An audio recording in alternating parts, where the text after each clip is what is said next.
Bueno, el tema que queríamos charlar, Ale, con Pablo, tenía que ver con esta situación que se dio la semana pasada del jugador de Estudiantes de La Plata, con entender un poco la situación. Obviamente nosotros no somos médicos, no somos neurólogos, no tenemos una idea. Así que justamente vimos que el doc había publicado y estuvo analizando también el caso. Así que desde su mirada nos gustaría adentrarnos en el tema y charlar al respecto. Bueno, sí, pasó algo bastante infrecuente para lo que es en general el fútbol y en general un muchacho joven como este chico Altamirano. Uh-huh. Este muchacho había tenido aparentemente un roce con Cristian Lema, si mal no recuerdo, en el cual, el defensor de Boca, digamos, en el cual aparentemente hubo un golpe en la cabeza, leve de todas formas, nada para preocuparse, y bueno, un rato después tuvo una convulsión que se vio como cuando el chico cayó al piso y empezó a tener movimientos tónico-clónicos, es decir, postura tónica, es decir, cuando se queda duro, se queda rígido, y después movimientos clónicos, que son movimientos en los cuales se van haciendo de forma estereotipada o de seguida, digamos, varios movimientos con los brazos y las piernas. Y bueno, se tomó obviamente como lo que era, una convulsión, y bueno, se empezaron a ver probables causas. El muchacho, bueno, se fue en ambulancia, llegó al hospital, donde llegó efectivamente inconsciente, que es lo que suele ocurrir después de una convulsión generalizada, y después tuvo un periodo de excitación psicomotriz, es decir, estaba desconociendo el lugar donde estaba, se puso nervioso, entre otras cosas que suelen ocurrir después en lo que se llama el periodo posictal, después de la convulsión. Bueno, y le hicieron estudios y aparentemente lo que tuvo, en una resonancia se vio, una trombosis venosa cerebral.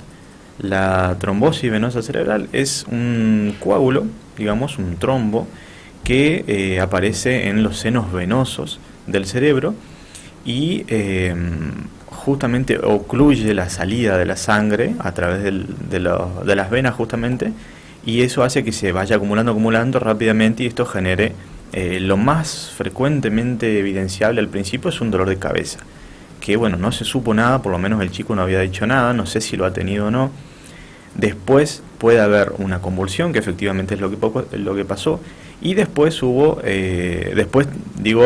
lo más frecuente que aparezca es un signo de foco, es decir, la parálisis de un miembro o la mitad del cuerpo. Este chico lo único que aparentemente tuvo es la convulsión, y se empezaron a ahondar en las causas, digamos, y bueno, de ahí se abre un abanico de posibilidades también. O sea, es que sobre ese tema, más allá de que creo que por primera vez podemos escuchar una explicación sobre lo que pasó, porque la verdad es que al mirar la televisión o los medios de comunicación tenés muchos trascendidos y muchas opiniones, pero poca información real hasta ahora. Me parece que lo importante sobre esto es entender qué datos o qué acciones o qué cuestiones tener en cuenta para cada uno de nosotros naturalmente, pero sobre todo para los que hacen deporte. De hecho, nosotros al finalizar el programa tenemos un programa que nos sigue, que es Cabina Deportiva, que constantemente conversan con muchos deportistas jóvenes y por ahí nos cuentan del esfuerzo físico, mental y ambiental en el que están sumergidos. Bueno, sobre eso me surge la pregunta, ¿qué datos tienen que tener en cuenta? Y generalmente lo que se hace siempre, obviamente, es un apto físico, psicofísico, si se quiere, también la parte psicológica, como decías, es muy importante, pero lamentablemente hay cosas que no se buscan, porque es algo sumamente infrecuente de que pase, y no tiene sentido hacer un screening o una búsqueda y detección de patologías raras.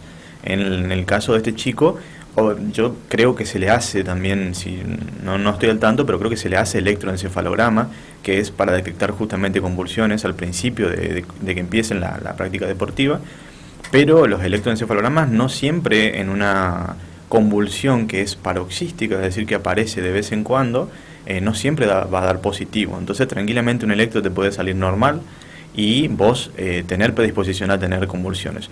Ahora, este chico nunca mencionó nada, Y es lógico porque esto fue un hallazgo agudo, esta trombosis. Entonces pudo no haber manifestado ningún síntoma y haber aparecido de repente ese coágulo en la vena, digamos, y haber ocasionado la convulsión. Sí, lógicamente se hacen siempre los testeos más importantes, que son los del corazón. Se hace electrocardiograma, se hace, calculo yo que se hace espirometría también para la fuerza pulmonar, ergometría y demás cosas. Pero esto es algo que no se tiene en cuenta. Sí, yo me acuerdo de un caso de un jugador que iba a venir a River hace año y medio, que llegó a esa famosa prueba de preparación física y justamente cuando le hicieron los estudios le tiraron que tenía una especie de soplo en el corazón y el jugador no pudo quedar en el equipo, tuvo que volver al club de origen y gracias a eso un chico también joven, creo que tenía 21 o 22 años, pudieron hacerle el tratamiento y hacerle un diagnóstico para que continúe.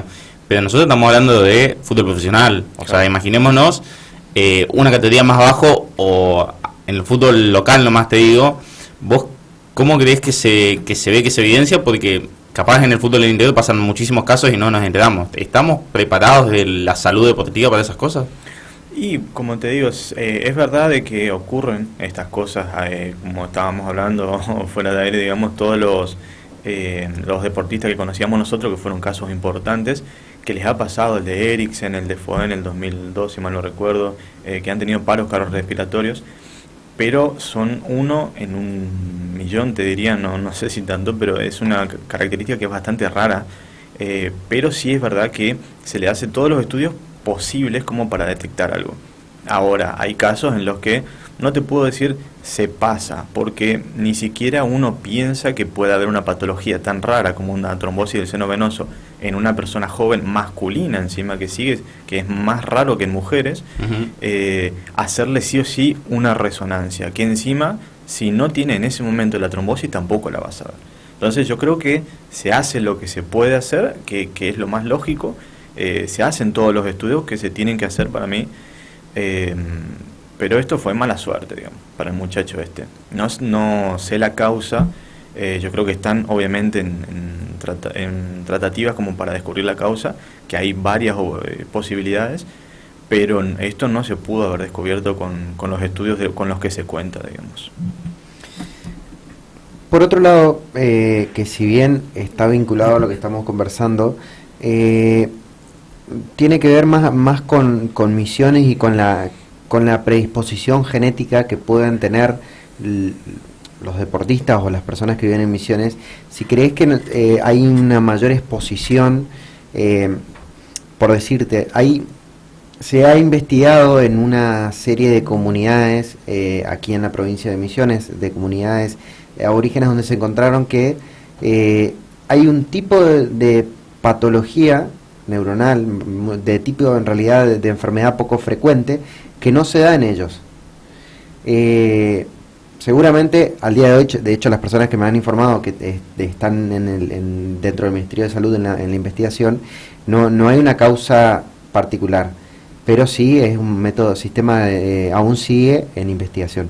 Lo que yo te quiero preguntar sobre esto es, ¿hay alguna predisposición genética de los misioneros en esta clase de particularidades? De los misioneros sinceramente no he escuchado nada, una predisposición, no lo sabía. Me voy a poner a leer, pero sinceramente no lo había escuchado en ningún momento. Sí hay, es cierto, personas que tienen cierta predisposición genética a tener varias patologías, pero esto varía, sí, en personas, por ejemplo, por darte un ejemplo, personas que viven en Holanda, por así decirte, o en Finlandia, o en países nórdicos, que tienen déficit de vitamina D, entonces todo pasa con Haaland. Haaland tiene que tomar vitamina D constantemente, vive comiendo zanahoria, etcétera, etcétera, porque tiene una predisposición, si bien no es, por decirte, genética, pero ya su ADN está programado para tener esta susceptibilidad ante los climas por ahí calurosos, y él no toma la vitamina D o no toma la luz del sol, o no prepara todo lo que es vitamina D, melanina, etcétera, etcétera, como lo hacemos nosotros, que estamos ya acostumbrados a tener el sol constantemente arriba nuestro. Ellos, como tienen tanto frío, hay meses que pasan con oscuridad y pocos meses con poca luz del sol, etcétera, pasa de que tienen que sí o sí complementar su alimentación con vitamina D, con carotenos y demás, como para poder tener la misma concentración de melanina que tenemos nosotros y no tener cáncer de piel mucho más probablemente. Entonces esa es una forma de predisposición. Sinceramente, lo de Misiones no lo había escuchado. Estamos hablando con Pablo Barisi, quien es médico neurólogo. Pablo, yo te quería consultar a raíz de esto último que decías. Hoy también es el Día Mundial del Síndrome de Down, y en el último tiempo en particular, al menos a mí me llama la atención cómo se ha, no sé si ha aumentado o evidenciado aún más la cantidad de casos que hay de síndrome de Down y la cantidad de casos también en relación a esto que estaba mencionando de personas que padecen convulsiones o que padecen algún tipo, como vos decía, de predisposición genética, que tienen ciertos tratamientos como las enfermedades poco frecuentes y demás. ¿A qué se debe esto? Y obviamente cómo la sociedad hoy está actuando en este sentido desde el tratamiento temprano de este tipo de enfermedades o este tipo de padecimientos. Y yo creo que se conoce mucho más lo que es patología neurológica. Lógicamente, con el avance tecnológico se conoce mucho más y hay mucha más disponibilidad de tratamiento, y esto sigue en constante actualización.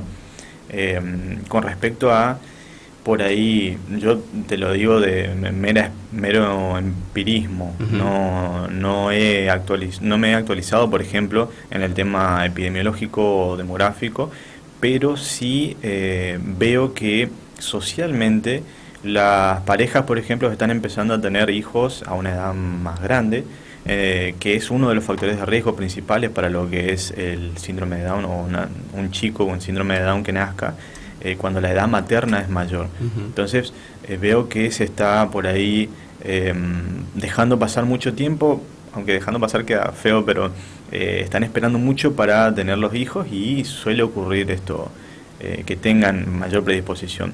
Ahora, con lo que son las convulsiones, muchas veces depende de una causa predisponente, muchas veces son simplemente un agregado de factores. Por ejemplo, edad materna, edad paterna siempre están. Cuanto mayor es más riesgo de tener malformaciones o problemas por ahí neurológicos. Familiares de los padres que puedan tener convulsiones, un parto forzado o con forceps, o que el niño haya tenido hipoxia neonatal, son muchos factores que tienen en cuenta. Entonces por ahí yo particularmente creo que se debe más a que hoy en día estamos descubriendo y tratando enfermedades que antes no se conocían, o simplemente teníamos esto de tiene un retraso madurativo, listo, queda ahí. Hoy día se sabe que retraso madurativo ya no existe, sino que directamente tenés discapacidad intelectual, tenés autismo, tenés discalculia, tenés TDA. Hay un montón de diagnósticos nuevos, entre comillas, que hoy en día estamos dándonos cuenta en base al diagnóstico, en base a los criterios, y tenemos tratamientos generalmente. Entonces como que se conoce más y se trata más. Seguimos ahondando, porque también en realidad fueron 3 temas, arrancamos con el deporte. Hay algo que tal vez se esté dando por la atención, se esté dando por los tiempos en los que vivimos. Habíamos hablado hace un tiempo aquí en otros programas sobre los trastornos que generan la ansiedad, las dificultades económicas, el gobierno y demás. Pero quería preguntarte si los olvidos y el deterioro cognitivo es algo que puede surgir a través de las presiones ambientales o las presiones del estrés, o es algo genético. En realidad tenemos que hacer la disquisición entre los dos temas. Por ejemplo, olvidos, nosotros tenemos olvidos benignos, si se quiere, y olvidos patológicos. Los olvidos benignos son los que solemos tener todos, vine a buscar algo a la pieza y me olvidé que es lo que había buscado, retrocedo un poquito en mis pasos y digo, cierto, tal cosa. O me olvidé dónde dejé las llaves, me olvidé dónde dejé el celular, los anteojos. Eso suele pasar generalmente por la parte ambiental. El mayor desafío, si se quiere, para el tema de los olvidos es la atención. Nosotros hoy en día, que estamos todo el tiempo con el celular, con la compu, con la tele, y más aún con el multitasking famoso, multitarea y tener que hacer esto, pero pensar en lo otro, nos quita mucha atención. Entonces, al prestar atención a 1000 cosas a la vez, yo puedo dejar el celular acá de forma automática y me voy a hacer otra cosa pensando en 2 o 3 cosas a la vez. Tengo que hacer esto, tengo que hacer lo otro, tengo que comprar, no sé, todos los problemas que cada uno tiene. Y entonces nos olvidamos que no es un olvido, es en realidad un desplazamiento de nuestra atención hacia otro lado, y dejo esto acá de forma automática y después no recuerdo dónde está. El tema es que para que sea un recuerdo tiene que entrar a la cabeza. Entonces, cuando uno dice me olvidé, en realidad es entró por un oído y salió por el otro, la típica. Eso sí tiene más relación ambiental y más de estrés y más de la parte social, si se quiere. Ahora, cuando ya hablamos de deterioro cognitivo, esto es algo siempre patológico. Nosotros pasamos de memoria normal a olvidos por falta de atención, olvidos patológicos. Dentro de olvidos patológicos podemos dividirlo en varias instancias, pero comienza como un trastorno neurocognitivo menor. Es decir, nos olvidamos algunas cosas que por ahí no nos damos nosotros cuenta, sino que un tercero nos dice, un familiar, un amigo, un colega, nos recuerda que nos estamos olvidando bastante las cosas. Y esto usualmente entre un 40-50% se mantiene si nosotros hacemos bien las cosas, o retrotrae. Y si no, aumenta. Y ahí va trastorno neurocognitivo mayor, en el cual ya afecta nuestras actividades de la vida diaria. Podemos hablar bastante. Yo te agrego una más y quiero tu opinión médica profesional, obviamente. A mí me pasaba mucho en la facultad que escuchaba a muchos colegas que, sobre todo a la hora de estudiar, o sobre todo a la hora de recordar unas materias muy largas, acudían tanto a vitaminas como a algún otro fármaco que ayudaba a ese tipo de concentración, de memorizaje y demás. ¿Qué crees vos al respecto de este tipo de situaciones que muchos jóvenes hoy están empezando a utilizar o acudiendo a fármacos para agilizar la memoria y demás? Bueno, habla mucho también de lo que decíamos recién, el tema de la atención y de la era digital. Estamos mucho tiempo con la parte digital, con el celu, con la compu. Tenemos factores que nos sacan mucho la atención, como como son las redes sociales. Uno está estudiando y tiene el celular al lado, le vibra y ya perdió la atención, la concentración, todo. Entonces esto hace que uno recurra a otras cosas. No es la idea, lógicamente. Consumir vitaminas no va a ayudar a tener mejor atención, no va a ayudar a tener mejor memoria, nada por el estilo. Usualmente ocurre lo que se denomina como efecto placebo. Yo creo que tengo algo y lo tengo. Yo creo que mejoro en algo y lo mejoro. Las vitaminas generalmente son un placebo y mucha gente actúa bien ante ese placebo. Yo incluso he recetado muchas veces vitaminas y le explico al paciente lo que es el placebo. Le digo, mirá, esto quizás te dé un poquito más de ganas de hacer las cosas, pero no te va a ayudar a esto y lo otro. Y después vienen y dicen, doctor, la verdad, anduve re bien con las vitaminas. Listo, sigamos con vitaminas. No hay problema porque esto se puede tomar bastantes meses, digamos, y no podés tener una sobredosis porque tiene una dosis bajita de cada vitamina. Ahora, hay otros que son sí estimulantes, como el famoso Vigicer, que es modafinilo, armodafinilo. Son estimulantes del sistema nervioso, ayudan a mejorar la concentración y la atención, pero están guardados como para ciertas patologías, como el síndrome de apnea del sueño, cuando uno está con mucha somnolencia diurna, la narcolepsia, el TDA, entre otras cosas. De que se pueden usar, pero hay que tener mucho cuidado porque lamentablemente son de venta libre, sin receta.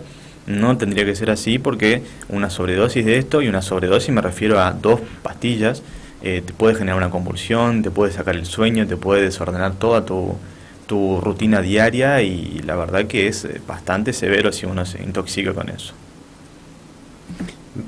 Tanto lo primero que tiene que ver con prestar atención y tener una buena alimentación para hacer el deporte, como esta última parte que tiene que ver con el cuidado en todas sus formas, en los consumos y demás, me parece que pudimos desarrollar un tema muy resumido, pero un tema que ataca directamente, sobre todo a los jóvenes en distintas facetas. Yo me quiero quedar con un compromiso, a ver si podemos conversar sobre los daños que pueden generar a nivel neuronal, y teniendo en cuenta cuál es la posibilidad o cuántas posibilidades hay de reparar el daño neuronal. Generalmente es complejo hablar de reparación y no reparación, pero el consumo de estupefacientes, de drogas, y cuáles son las capacidades que tenemos para poder recuperarnos y cuál es el límite para recuperarnos. Pero eso no me lo conteste ahora, sino para la próxima. Dale, quedamos con el compromiso entonces. Pablo, muchísimas gracias otra vez por estar aquí con nosotros, un gustazo siempre tenerte, y obviamente a todos los que nos escuchan, recomendar que vayan a radioa.com.ar y lean su columna semanal, que está buenísima como siempre. Gracias a ustedes, nos vemos el jueves. Nos vemos el jueves. Tiempo de rotativo, señor Alejandro, cuando volvamos, último bloque, la última rosca, así que quédense.